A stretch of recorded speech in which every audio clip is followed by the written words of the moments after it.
Hey guys, Tom here, Throwing Wrenches Garage. Welcome back to another episode. Now for you continuity experts, you're going to be watching this later on in the video and going, wait a minute, that's a different outfit. He's got no hat. This is recorded separately, and you're 100% right. It's because I didn't get the audio in the first opening clip when I recorded this past weekend, and I don't know why. I don't know how it happened. I am 1,000% sure it was operator error, but I'm not exactly sure what happened. So I'm going to take care of some of the action work by doing a little bit of voiceover work with that, which is going to make it seem like a badly dubbed martial arts movie from the 70s, but whatever, we'll get by with that. But I did want to do the intro piece separately because just watching me stand there and talk with me, speaking over it differently, was going to be a nightmare. So what we're doing this week is we are back to working on the IROC. I do have to get a couple of things done around the garage just to get things cleaned up before we can start to work on the IROC. Those couple of things are getting the engine, the old 305, out of the garage. So it's currently taking up space on the engine stand.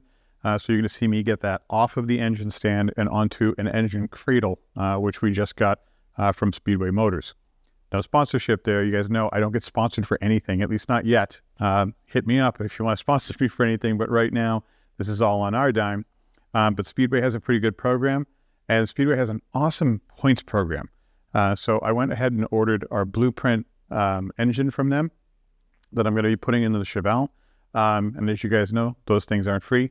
So it was a fair amount of points that I earned from that, which is great because it's going to give us a lot of spending cash to be able to use with Speedway to order more parts for the Camaro in the future. So it's a really good way of sort of trying to make that pay off and tie things up for the future to just kind of continue that ball rolling and try to make the most of our money. So what we're going to be doing today is going through and taking that engine off of the stand, building the engine cradle that we got from them, and then going ahead and mounting that engine to the cradle, breaking down the stand, getting the hoist back out of the way, tucking that engine back into the basement so that it's out of the way, and then we'll have some clear space in here to work. It's a nice warm day to be able to do this work, so it's not going to be too cold. The garage is nice and bright and insulated, so it's a pretty pleasant place to work now. Went ahead and pushed the Chevelle outside to give us a little bit more space even to work on the IROC itself. And Declan and I are going to be tackling some stuff on that later once he joins me. So stay tuned. You'll see me working on those pieces, getting that engine off of the stand and putting that simple cradle together. Hope you guys enjoy this week. Stay tuned. Well, here's my lost audio. But I did get this kit from Speedway Motors. Now, this is an engine cradle, not an engine stand. And the whole design of this thing is intended to be able to just hold the motor in place and store it for you. You're not really supposed to work on the motor with this thing.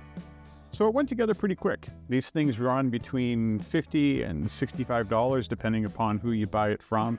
And they're relatively inexpensively made, as you might imagine. But the cool part is they go together really fast and they come with all the hardware that you need. So you can see that there's a whole row of bolts in there, and those are all for small block and big block Chevys. So all the hardware that you need to be able to mount the motor to this cradle is right there for you once you get this whole thing pieced together. Honestly, this was a really, really fast job to put this thing together. It took me only about 10-15 minutes. No real instructions to speak of as we put it together, and then just had to torque down the bolts at the end just to make sure things don't fall apart once I get it all together. This was a really, really neat, simple, put together job. And then the biggest trick of this really is this. Getting the engine off of the old stand and moving it over to the cradle, but even still, pretty simple job to do. Because the cradle's so small, it just fits right in between the legs of the hoist, and I just had to slowly lower the engine in place and get it bolted up. Everything fit in place. It uses the dowel pins on the motor to lock it in place. Good to go.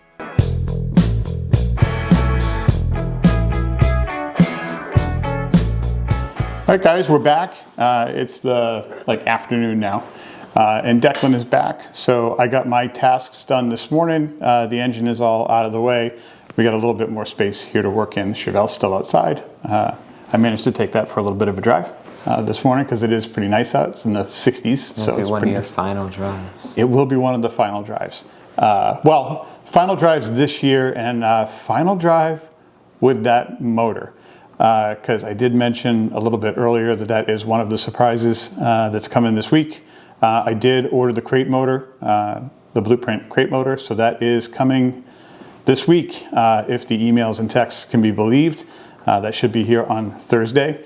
So that's kind of exciting, but it also means that we've got some work ahead of us to sort of get some things done on the Chevelle to be able to get that thing out of there. We still got to do some work on the Chevelle before we pull that motor. So it's not like that's going to go in right away. That's going to take us a little time, but at least we've got it, and we can work on that. In the meantime, I did want us to sort of make some forward progress with the IROC, and some of the things that we can do on that we know we need to do is change out the brakes. So I did order some parts on that so that we can get started. We are going real simple on this brake job. This is one of those deals, guys. I know if we were just talking about this, I think an awful lot of people look at this as like we're completely restoring this Camaro. We're not really, right? We're trying to get this Camaro running and trying to get this in a place where Declan can take it safely back and forth to school and get it motivating under its own power and stopping under its own power, all the basic stuff. So there'll be room and meat on the bone left in the future for us to do cool stuff to this and to hop it up. But right now we're trying to get this thing going. We do not have all the money in the world. This is not a massive channel, so we're not making a ton of money from this. And in fact, what's sitting on this table now in the box of shocks and struts behind you represents basically like nearly all the earnings we've ever made from YouTube. So this is not a lot of money that we're talking about here. This is a shoestring project like a lot of you guys would work on at home too. So what we did get, that's what I wanted to show you guys now before we dive in and start working on it. So we did get a set of rotors. These are from Power Stop. These are just replacement rotors. These are the stock replacement rotors. Nothing fancy with those. They're going to stop this car just fine because we are not putting anything with a ton of horsepower in it. And also, Declan is going to be driving very responsibly, so there's not any need to do anything crazy with this one. Yeah. Right, Declan? Oh. And we have a set of brand new Power Stop calipers as well. These are also replacement calipers, so these are not significant upgrades, but I mean they're new, so they're going to be an upgrade from that perspective. We've also got some new pads to go along with that, also Power Stops. These came as a kit from Summit. Relatively reasonable kit to be able to replace all of those pieces, which is cool. And then some new flexible brake lines. I'm personally a big fan, especially on the front end, of replacing the flexible brake lines when a car is this old. You just don't know when they're going to go bad. So one of the things that can go wrong on these brake lines, Declan, these are flexible rubber lines, and what happens in these is stuff can get gumped up inside these lines as they get old, and it can close down the amount of usable space inside these tubes. Probably not good. No, because there's a couple of things that can happen. First, the hoses can sort of flex and break down, they crack. So as these things dry out and get old, they lose their flexibility and they can crack and they can spring a leak. That's bad. Yeah. Yours don't seem that bad, but then the other thing that can happen that you don't necessarily see is the brake fluid, if it hasn't been changed in a while, and this clearly has been sitting around for a long time, can get gunked up inside of these things. And what can happen is it can actually narrow down the passageways in here enough that it can get the brakes locked up. So you'll press the pedal one day and it'll just lock up those calipers because the fluid can't return back through the hose. So for what these things cost, they're a few bucks. They're not very expensive. It's worth replacing these.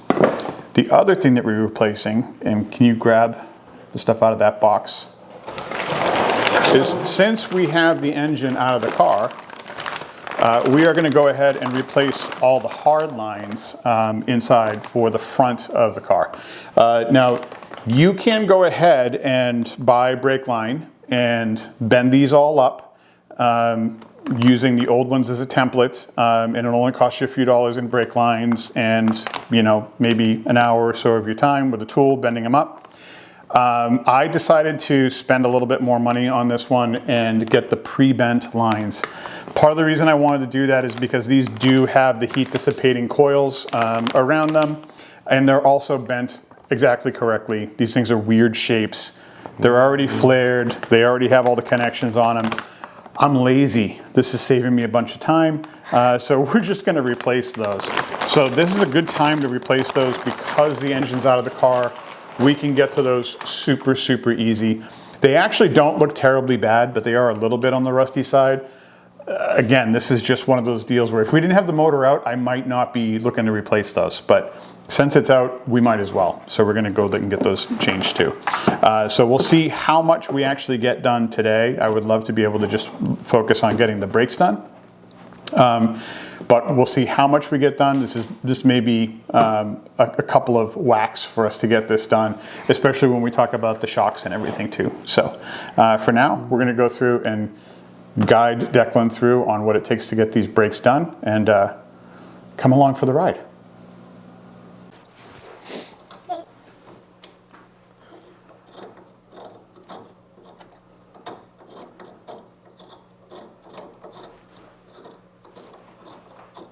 Yeah, it doesn't look very rusted. No, it's not awful. I mean, the whole thing is sort of rusted up, but it's like surface rust. It's not really, really bad.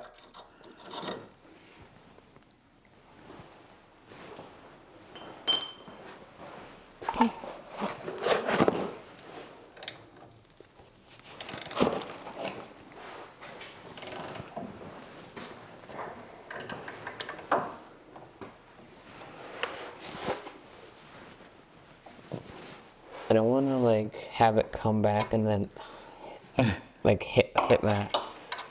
You may be better off standing and try to put some leverage on it to sort of pull up. That's good. There you go. Or no, it's broke loose. I hope I got it. And that wasn't it coming out. But I'd be wrong.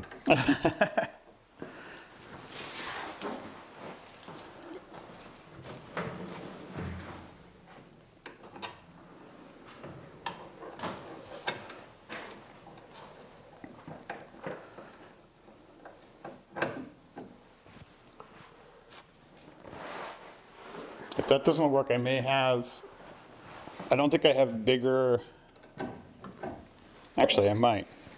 Hold on.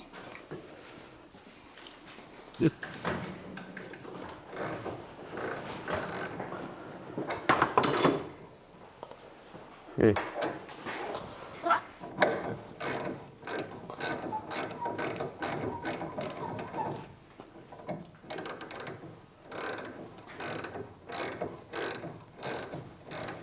The things are bent. I think it might just be seated and they're crooked, but it might be bent. They're not very expensive bits, so. Nice.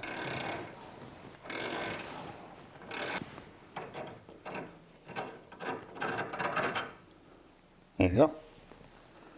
Shoot. Give me the other one.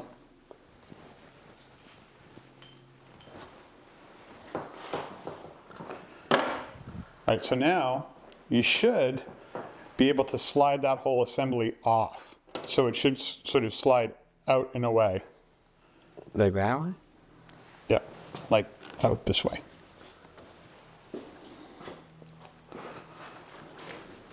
Are you sure about that? Because it looks like it's attached to something. It should be able to.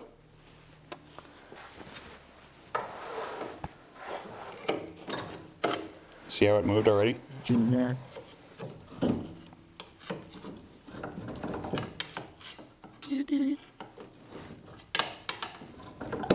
Now see if you can wiggle it at all. No, go still. Oh, there you go. Hey, there you are. All right, now normally I would say don't let that hang, but in this case we're gonna, because you normally wouldn't want to let it hang because of these hoses. Yeah. But in this case I think we can let it hang because we're gonna replace those hoses, okay? All right, so now let's see about getting this bad boy off. So this is a dust cover to cover the bearings. We're going to be super gentle with this because we don't want to bang it up or crease it up. So I'm just going to go real soft all the way around it, or as much around it as I can.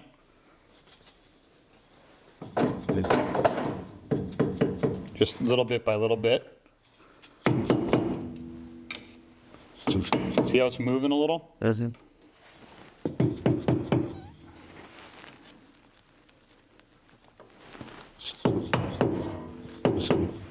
Because I don't want to deform it. Why? Well, I want to be able to reuse it. And if it's deformed, you're not really going to be able to reuse it because you won't be able to reseat it. There you go. Yeah. Mm-hmm. That's wheel grease, axle grease, or bearing grease. Yeah. Mm-hmm. And we may not be able to get the new one on today because I did not buy bearings for this. I wanted to see what we had. Because if these bearings are completely okay, we'll just reuse them. But if they're not, we'll have to replace them. So that's a cotter pin. This is a castle nut. So a castle nut is called that because it's got what look like these little... like the little pillow thing. Yeah, almost like parapets, right? Almost a parapet. And I was like, oh, I don't think that's it. So the reason it has that is that inside this bolt, this shaft, this is the axle. This is actually the axle. So it has these little cutouts on each one of these faces of the nut. And so what you do when you put this on is you tighten it down, and then you get it to a line. You tighten it to the tightness that you want, and then you get it to a line with the hole in the shaft, in the axle, so that you can put that cotter pin through. The idea of this is not to make it crazy tight. You still want the wheel to spin, but you want to be able to put that cotter pin through to make sure that there's no way on God's green earth that this thing can back off. Because if it backs off while you're on the road, it's no bueno. There you go. They won't be on crazy tight, so you just have to break it, and then it should just spin off. It's nasty, though. Try to pull this off. It should slide off. I've had one. Does? The whole rotor. I've had a wonderful. And I'm gonna. Oh, I was trying to catch that, but that didn't work. Yeah. The one thing you failed. Mm-hmm. Oh, you got different shock absorbers? Yeah, different shocks and different struts. You didn't like the old one?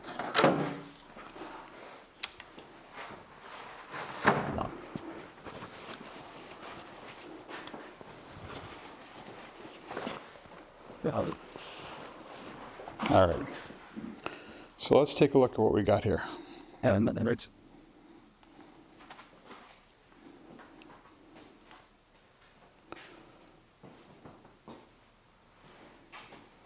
Oh, I don't think these are my magnifiers.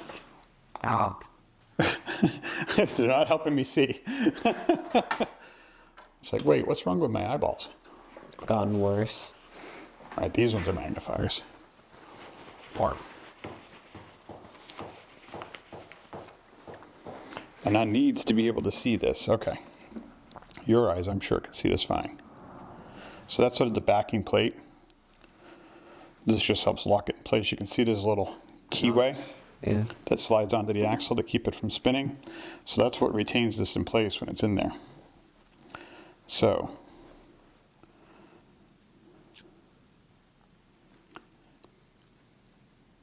Are those the bearings? yep. So you can see these are these little conical bearings. It actually feels like they're okay.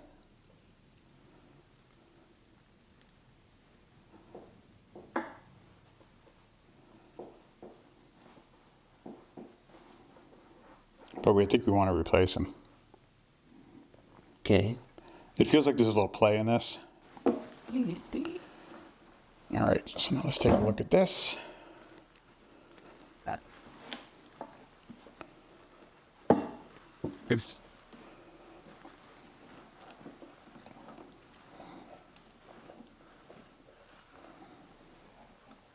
plenty of grease in there.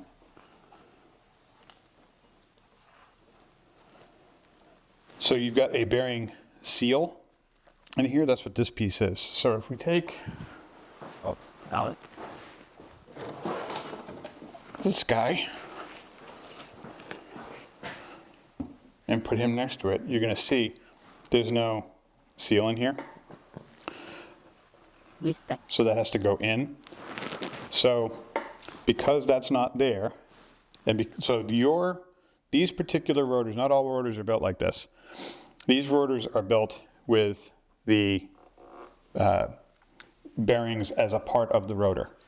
So in this case, we are going to go ahead and get new bearings for this. So we're not going to put the rotors back on today because we need to get new bearings.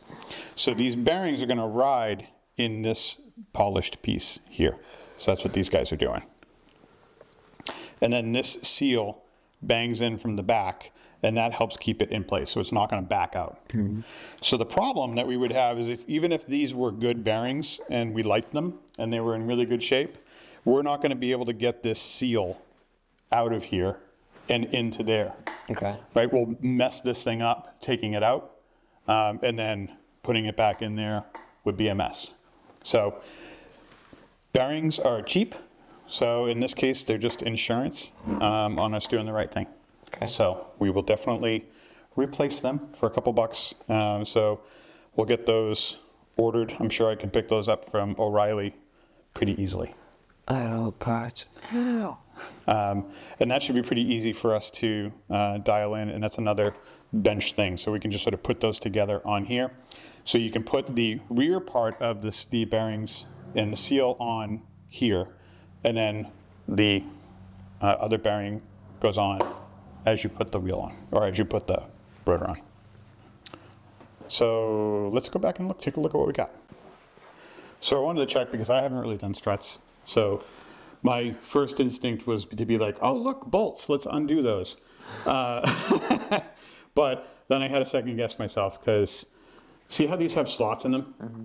This is actually for adjustment. So this is for front end alignment adjustment.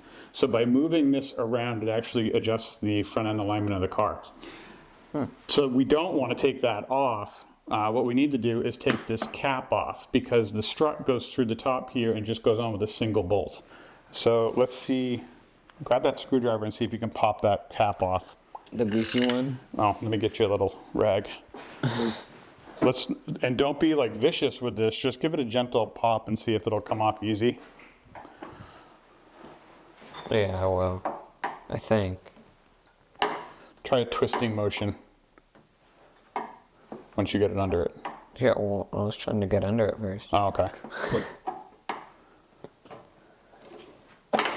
There you go.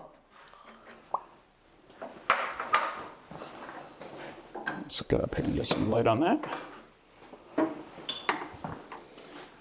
You want to go and guess at a socket? Okay. It's a big one. Did I just do it? Yeah, just hit it.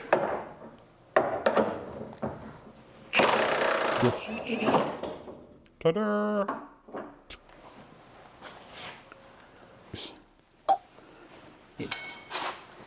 But you might be able to sort of get the screwdriver into the elbow of it there and then tap it out with the hammer.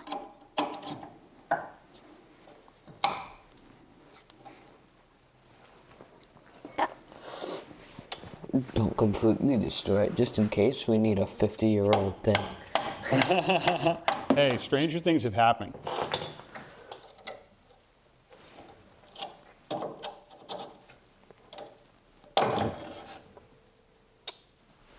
Well, that's what I don't like.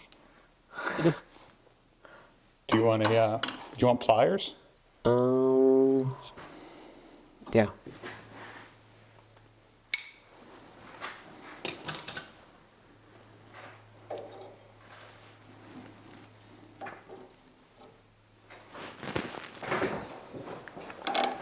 So this is not something you want to see in a strut. I should not be able to do this. This is completely shot. It shouldn't be moving. I should not be able to take two fingers and push this up and down. This is supposed to support your car. You can't do it with those things, right? You can't push down on those, right? The things that hold the hood up. You probably could on those, but those are only supposed to hold up a hood, not. I mean, look at how easy this is just going down. Right. So maybe it's just okay. No, I can do it. Yeah, it's shot. So I'm glad we are replacing this. These are extraordinarily dead.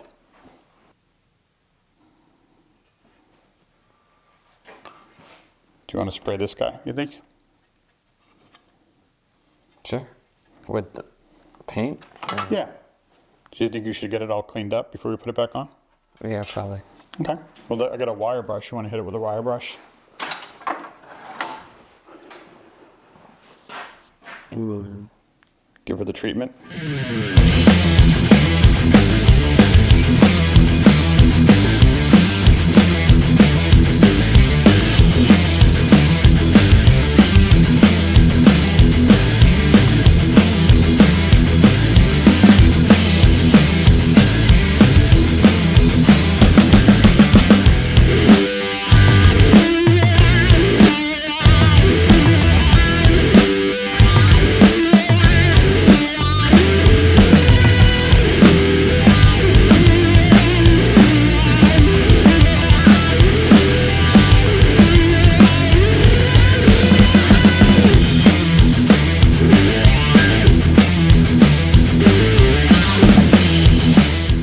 Hey guys, it's happened.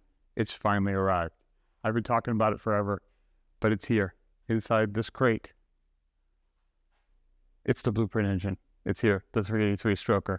So this thing just showed up yesterday. So today is Friday. The video is coming out this afternoon. I made mention of this in the video that maybe you see some footage of this thing. Well, here it is.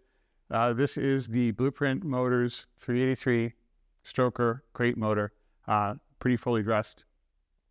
This showed up from the trucking company yesterday about 11:30.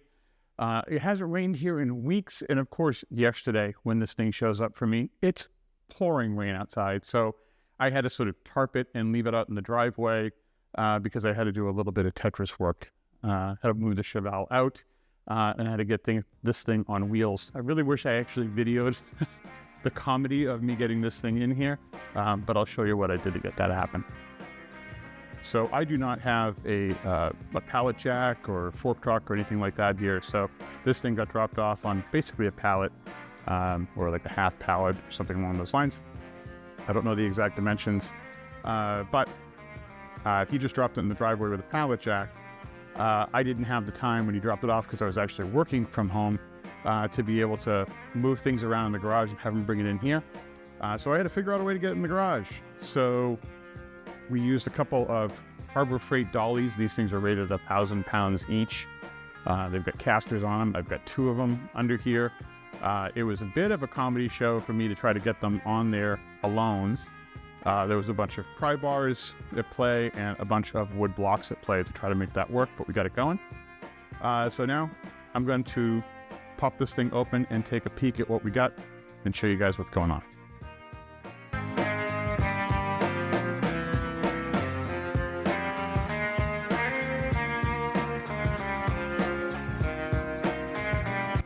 You wouldn't expect something that you pay this much for to come in a plastic garbage bag.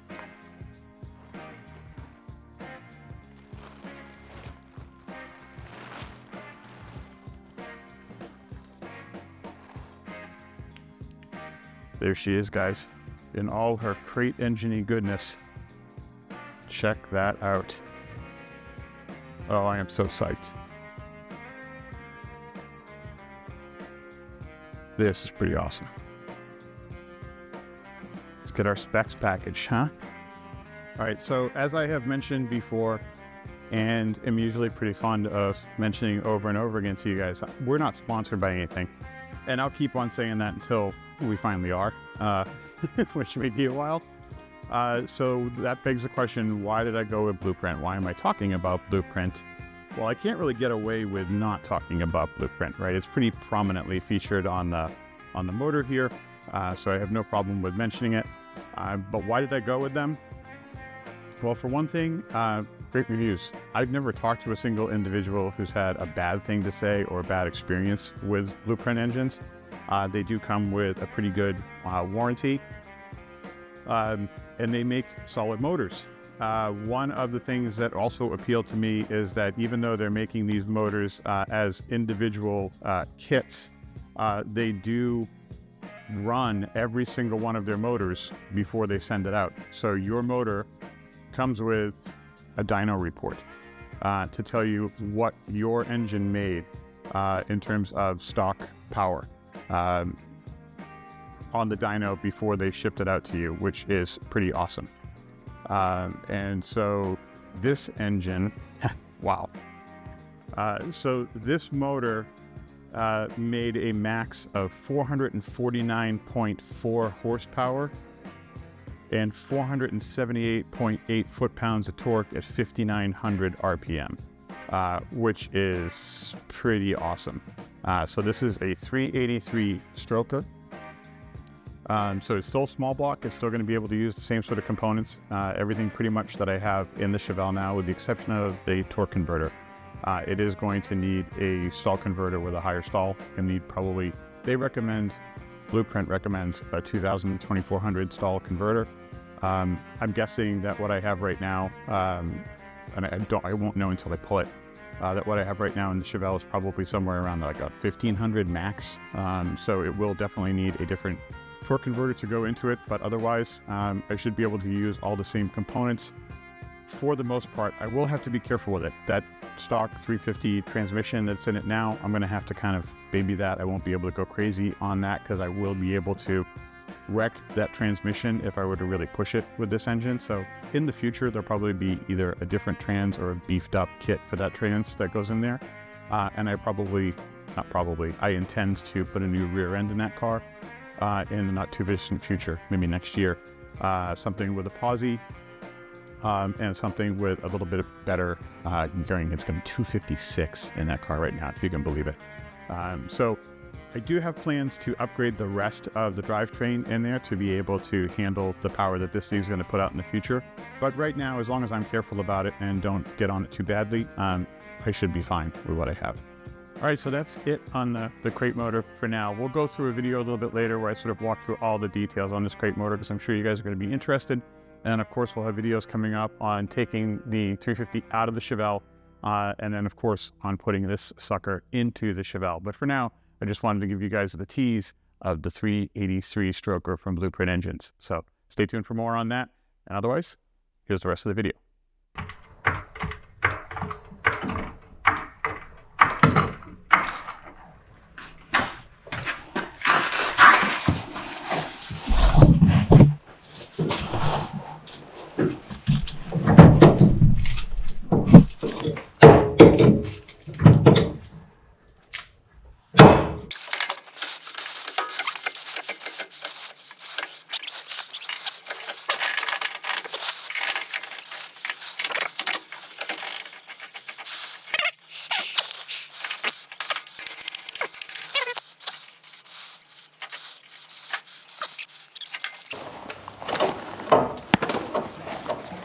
Just about every nut and bolt has on a car especially, has a torque specification that things are supposed to be tightened to.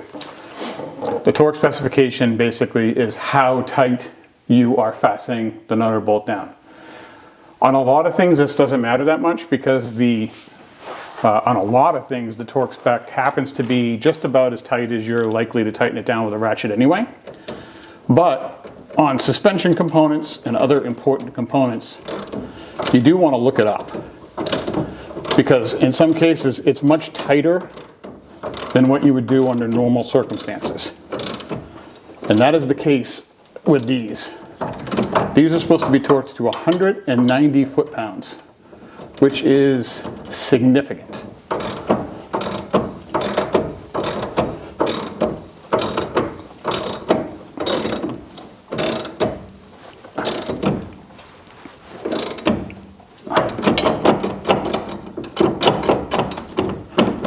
So, what we're going to do here, don't tap it. These are very sensitive, so you have to be very careful with them.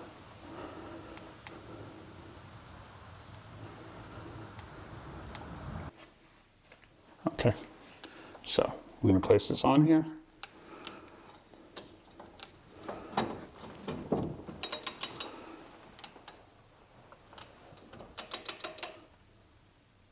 We're not even close, are we?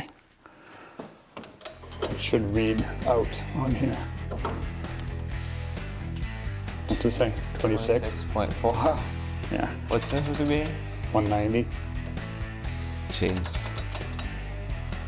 41.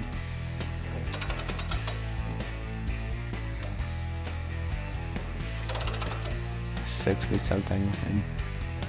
Okay, I'm going to switch to the other bolt. Yeah, 62.4. I want to do them kind of even.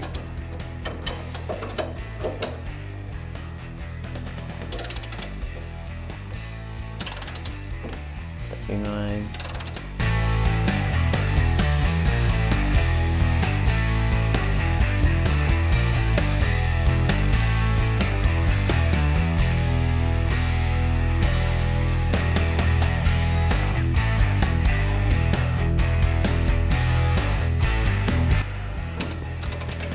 You make me wonder how hard it is.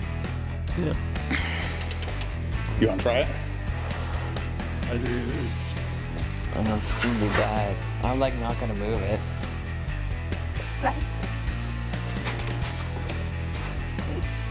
Ooh.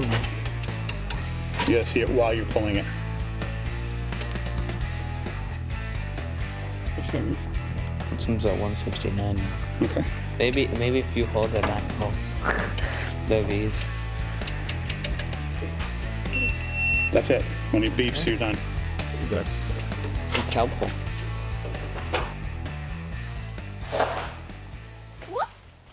All right, so this is what we got so far. Decent progress for today. This was a kind of a quickie, but we just did this one side. So new strut is in place.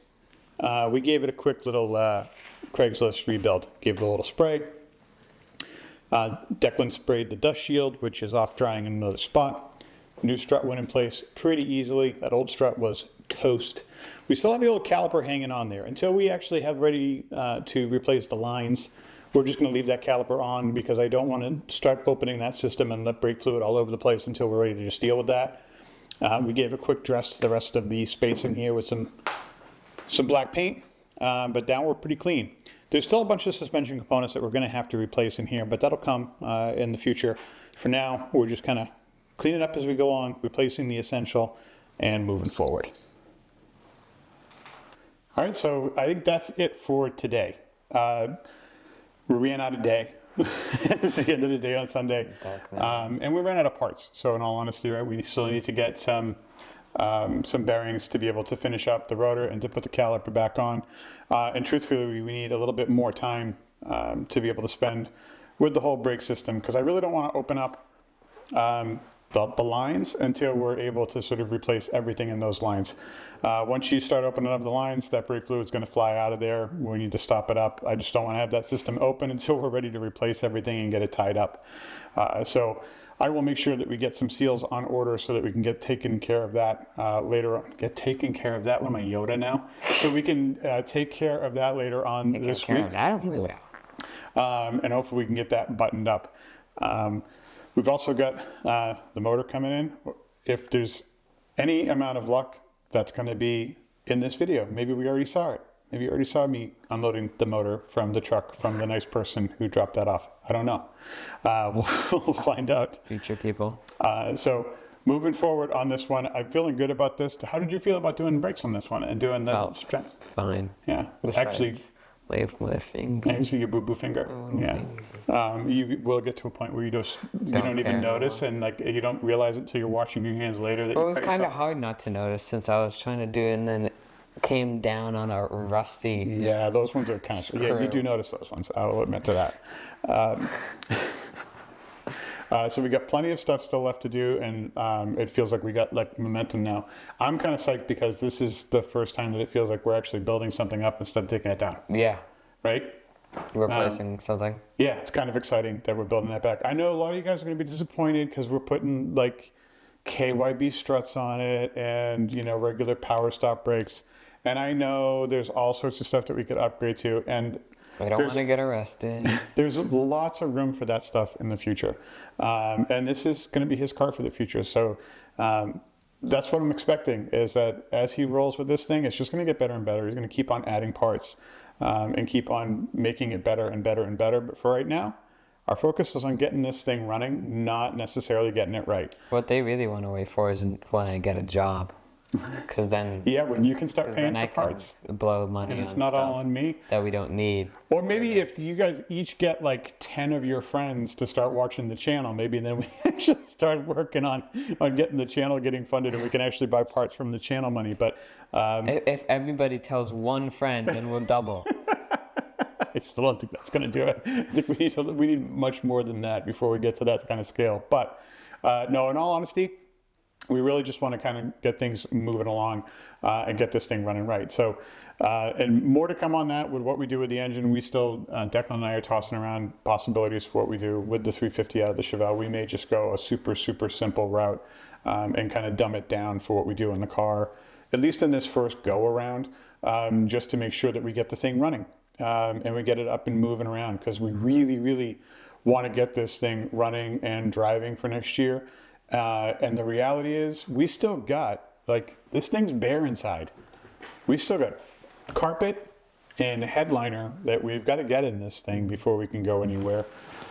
And there's still a bunch of other small things that we got to get, and all of this stuff is going to cost money. I bet you by the time we're done with carpet and headliners, there's another $1,000 that have to go into this thing. So we've got to be mindful of that stuff as well, and I can't drop another like $3 or $4 grand into the motor just to preserve that TPI setup. So I care more about the interior than the engine, because I'm not gonna drag race this. I just need it to move. And it will. That 350 out of the Chevelle is fine. It has capability of a Nissan Rogue. And it's better than what you had in there for the 305. So it's definitely already better. I remember when this used to smell, and now it doesn't smell anymore. So that's kind of a bonus. Yeah. Yeah. But so far, the garage is serving us well, so that's good news. It was really actually pretty comfortable in here to work today, yeah, right? It's weird. Yeah, it's kind of nice. I mean, it wasn't too cold out today or anything, so it's not really the true test of the insulation in here, but I think it's going to be much, much better. It's much brighter and much, much more comfortable to work in. So I'm hopeful that we're going to be able to do a lot more work down here. During the winter, even when it's cold outside, we should still be able to get more stuff done. It just might be a little cramped when the Chevelle's in here. So yeah. Until the next time, guys, enjoy yourself. We appreciate you so much for watching the channel. Thanks for tuning in. Thanks for watching the videos. Thanks to you, those of you who are buying the merch. And even though we're not wearing merch today, as a reminder, we do still have merch up in the store. You're wearing someone else's. So I'm wearing somebody else's merch. But if you are so inclined, please go ahead and shop and buy some of our merch. Christmas is coming, cold weather's coming. We got some cool stuff in there if you're interested in it. And until next time, please like, subscribe, and continue throwing wrenches.